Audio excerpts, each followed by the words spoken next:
mana qorichaa lafinitti niqan hin jiru. Hundumti isaanii onneedha garaachas dhukkuba narviin immoo miila kee kana qabeera naan jedhu. Abbaa manaa konna qabeena fide. Kaa'i asirraa gaafa naan jedhani eessan jiraa jedheen akka sof ilaali addoo aarsaa kanarratti nu falke.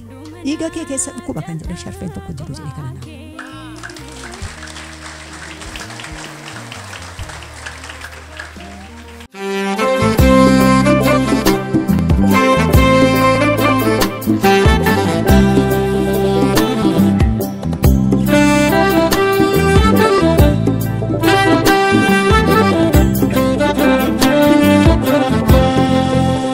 Tole armeen koo maqaan keessan eenyudha? Eessarraa dhuftanii maqaan mucaa keessanii immoo eenyudha? Ani maqaan koo Alamii Aagaatii. Mucaa isheen na bukkee jirtu kun immoo Amaarech Kabbadeeti. Biyya nu irraa dhufne immoo Gullisoo ganda duwwaa tokko irraa dhufne. Waaqayyo gooftaan maccaa maal isiniif godhee amantootaaf waaqa guddaa kana duratti dhuga baatee akkamii qabdu? Waaqayyo wanti inni naaf godhe anaaf waan guddaa isaa naaf godhe. Ani gaafa biyya kana dhufe miilli koo danda'ee ne deemu hafuura na kutaa abbaa manaa koo na qabee na fide. Kamisa dhufnee biyya kanatti gallee jimaata dhufnee qixa sanan taa'e.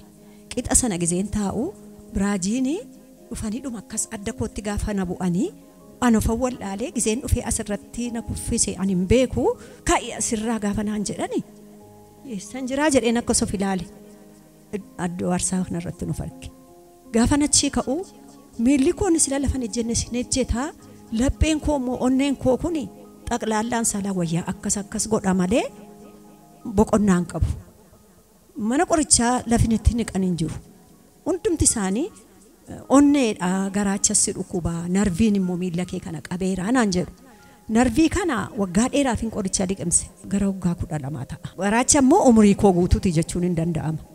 Garaachi otitti isaan qoricha naa kennani kan onneetii fi kan narvii haqeema garaachatti bu'a. Garaachi koo bakka numa luqqa'ee jechuun hin danda'ama. Utuma kanaan jiru hafuura na guutuutti ka'ee midhaan nan dadhabee bishaan hin dhuguu danda'een deemu maallaa wayyaadhe gaafa erga xumura manatti hin galee nan ciise guyyaa 2 mana ciise aannan ijoolleen dhudduu birciqqoo tokko ganama galgala naa kennu.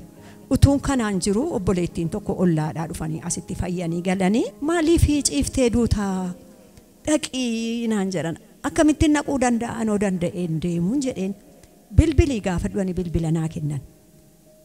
Utuu isaan mana ga'in gaafan bilbilu narraa kaasanii maaliidhaa jedhan kunoo na dhukkuba waan akkasiitii danda'een dhufuu naa kadhadhaa maloo yoo jaalala waaqayyoo ta'e akkan fayyee jabaadhee dhufuufi jedhe.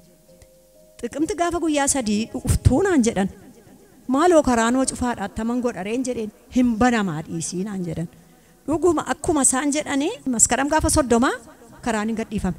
Gaafa gadhiifamu xiqimti tokko hamma ga'utti annan dhibbadhe. Baay'een dhibbadhe yoomnaa gahaa xiqimti tokkoon sun hin jedhe. Xiqimti tokko gaafa ga'u 3 gaafa ga'u gaafa 2 miilluma koo naxaxee deebi'e. Lapheen koos rukuttaan natti deebi'e. Maal attamiin godhaa jennaan seexanati akka tidhattee kana dhugaan baanee fi sitti karoorfate ati immoo didii ka'ii naan jette jaartiin ammas dhufte. Dideen ka'e. Didee ka'ee jimaatuma sanan fayyee sanbat duraa ganama dhugaa baataa jennaan. Qaamee of keessa laaleen dhaqee lafan itti marammarame san hundumaa isaatti marammarameen waraqata fudhee dhufaa jedheen gale. Dhugumaan akkuma nuti jedhee dhaqeen marammaramee gaafa marammaruu dhiiga kee keessa dhukkuba kan jedhan sharfeen tokko jiru jedhee kana naa kenna.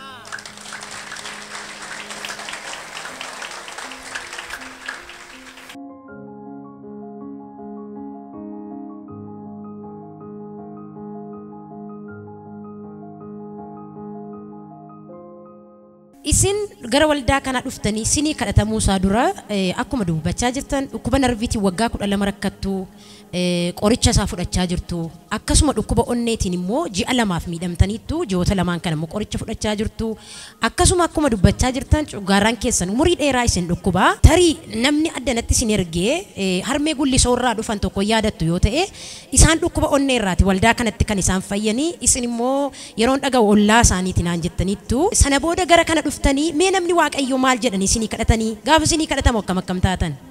Amma qixa sanaan ta'a jaartii ana mana tsarii kottuu naan jedhan ani yooma sanatiin of wallaalee nama fidee asiin naga hin beekon yoon as ga'ee of baru ka'aa waliin jedhanii ollan kaasee kottaan maayyar gaboo qabaa inni gadameessa keessan keessa deemee si nyaatu na nyaatas na gubas gadameessa keessan bilisa si baaseera maqaa gooftaa Yesuusiin. Abbaa manaa kootiin naqeeni maa inni nan dhikoo keessoo hundumti isaa fayyaadha na keessa waan tokko hin jiru hin jedhin hin fayyiteen dubbatinii naan jedhe achumaan Waaqayyoon galateeffadhe. Waaqayyoof galati guddaan ilillee guddaan hin ta'a Yesuus ilma Waaqayyootiif. Akkuma amma dubbachaa jirtanii keessumaa ji'oota lamaaf manumatti galtanii haftaniittu miilli keessan kun gonkumaa hin socho'u. Gara kanallee gaafa dhuftanii yeroo namooti na yaadadha miila dhiqachuudhaaf deeman isin deemtanii miila keessan miicachuu hin dandeenye miilli keessan kun tokko gar tokko tasuma hin socho'u. Namni Waaqayyoo erga isiniif kadhatanii hospitaaluma jalqaba yaalamaa turtan sana deemtanii ilaalamtanii dooktaruma jalqaba dhukkuba onnee qabdu isiniin jedhee cuggaarraa qabdu isiniin jedhee narvii qabdu isiniin jedhee kana malee illee dhukkuba tokko natti himtanii turtanii gadameessi keessan bishaan naqate akka jiru dooktariin isinitti himeera raajii Waaqayyoo erga isinii kadhatanii booda isa kana hundumaarraa dooktari sun bilisa isiniin jedhe. Eeyyee bilisa naan jedhe bilisa waan tokko hin qabdu dhiiginaan dhakee keessaa dhukkuba kan jedhamu qabu naan jedhe akkasitti godhee natti kenne kan. Waaqayyo isa kana hundumaarraa isinii kee maal jechuu jaallattu? Dhukkubooti kun akkam isin godhu gadameessi keessan bishaan godhateera isiniin jedhame dhukkuba baay'eedha kan isin ofirraa dhabdanii mee gidiraa akkamii dabarsitan saba kanaaf akka inni ulfina Waaqayyoof ta'uuf. Seenii amma mana keessa taa'u pooppooshin tibeetii wanyitaa keessaan dhibu. Ammas gizeenni na qabu alattiin gadi fiigaa namni takaraayii baay'ee jiru maallaan jedhu jedheen manyitaa keessa kaa'e yoo inni na qabu narra ba'a. Geenuma shantii poppoo marran taa'a malee gadi hin bahu. Yoon karaa deeme yaa Waaqayyo tamna goota maaloo anoonan salphadhaa magaa akkasitti ofirra yaasaa deemaa jedheetan na yaadda garuu immoo yoo kadhadhu karaa kana hundeemu bishaan man dhuguu dhiisa ijoollee bira faayoo naqu bishaan hin dhugu akkasitti dhaqeeni haati manaa ilma kootii tokko gaanditti nageetee gaafa nama marsiistu bishaan xuruudhaa dhugaa wantichi immoo yoo baqasan malee hin bahu ani gaan baqafadhu waanuma fe'ee naa godhu malee. jedheetan ittiin dideettiin na deemaa ture amma garuu Waaqayyo na fayyise gaafuma sana galgala na fayyise. Waaqayyo sana fayyisu kanaaf galata danuu ilillee danuu laadhaa Yesuusiif. Tole obboleettiin koo armeen kee waan hedduu dubbataniiru mee dhukkuba isaaniitiin wal qabatee waan beektu yoo jiraate waan itti dabaltu yoo qabaatte carraan sii laata. Haati koo waan baay'ee haasofteetti isheen gullisoo jiraatti ani hojiidhaan naannoo limmuu jiraadha bilbilaan hin hordofan yeroon bilbiluu gaafii utaalloon na qabe jetti. Akka carraatee ani immoo miidiyaa kana nan hordofu barsiisaa inni ararii yeroo inni dhugaa ba'ee dhaggeeffataan ture. Yeroo isheen sagaleen kee maanni yeroo ittiin jedhu utaallootu na qabeetti. Akka onnee dhukkubdu immoo natti himteetti kiiloomeetira amma kana irraa fagaannee jirra gatii ta'ee fi hojiif akka itti dhaquun qabu bilbilumaan hin hordofan ganama nan bilbilaa ganama nagaa yoo nattaasoftee kasaatii sagaleen ishee duudaa maal sila nagaadha miti amma immoo maaliifitu sagaleen kee duudee yeroo ittiin jedhu utaallootu na qabeetti. Ettee qalladee dabarsite. Ittis hin dubbadhu. Wanticha akka dhibee sanaa ta'e nan beekaa olumaan dhiphadhaa. Yaa Waaqayyo akkam nu goota. Utuun as jiru gadda nagaan jedha. Sababni isaa walirraa fagaadde irra gatii ta'eefi. Akkaataa itti dhaquu hin qabu.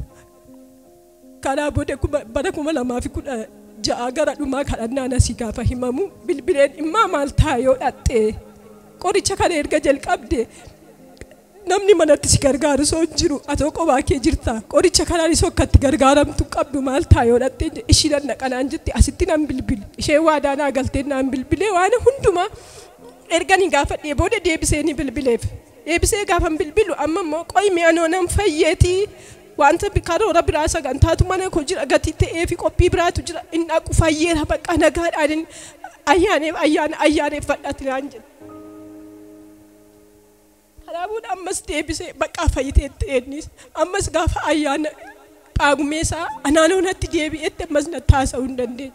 Ammas deebisee olumaan gad maatii kootti ni manuma keessaa ijoolleetti ni yeroo isaan bira taa'u nan kolfaa nan taphadha garuu achi deebi'ee obboleetti abbaa manaa kootti na bukkee maal taate yeroo isheen naan jettu lakkii hojii matti dhiphatteeni min jedhaan yeroo isaan yaada koo irratti bara isaanitti si hin himu yoon itti abbaan manaa koo hojii isi deeminaan jedha gatii ta'eef manni koos immoo gaddaan uumamaa ijoollee koo immoo akkam godheen deeman jedha ani abooda ofuma isheetii immoo deebistee bilbiltee ollaadhaa dhufanii fayyaniiru isaanis natti maniiru nan naqaate si bilbiluuree hin jedheen ani gaa bilbila sadan saayyuu nan qaba agenda irratti barreeffadhe si bilbiluuree hin jedhe gaafa isheen akkas naan jettu nan gammade kanaa booda lakki bilbileetti himadheera nan naqaa garuu naa kadhadhu naan jettu an achi bilbilumaan hin hordofaaniin walumaan hordofaanii amma isheen manaa baatee dhuftee as geessutti walumaan hordofaan eeresteen adeemniiti kottuuti laqamtee buliitii erga laqamtee bulteetii boodammoo tuttuuttee masuuta jettee dhuftaan gaafa isaan dhufanii beddellee keenya irra gaafa isaan naan jedhanii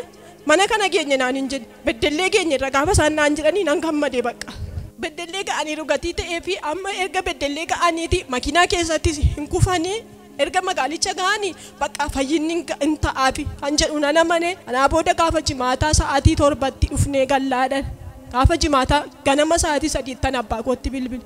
Abbaa kootti bilbilee akkamittiin bulteen lakkishiin waan tokkoyyuu hin taane nagaadha silumaayyuu as dhufanii ennaan akka isaan nan fayyani nan beeka gatii ta'ee fi bakka nan amanee nan dhiisee attam taatanii isiniif kadhatameera maaloo isin jennee erga dhufanii mana kana galanii qubni waaqayyoo isaan qabataa isaaniin arga jedhee gatiin amanee fi nan dhiise ergasii booda gaafa qidaamee kasa'atii abbaan konaa bilbilee haati kee fayyitee adeemtee naan itti kenni kaayin jedheen.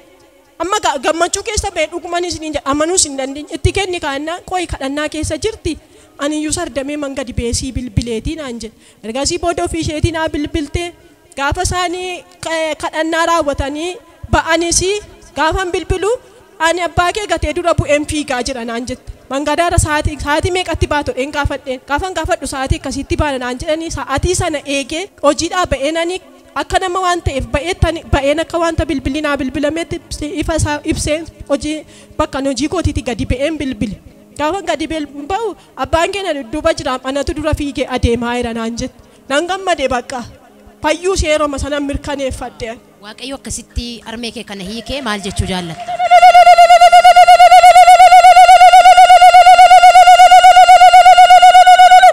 Baga waaqayyo sin gargaare baga fayyitan eebbifamaa ulfaadhaan ooraa. Sabi waaqayyo jabaa kanaaf galata ilillee laadhaa Yesuusiif.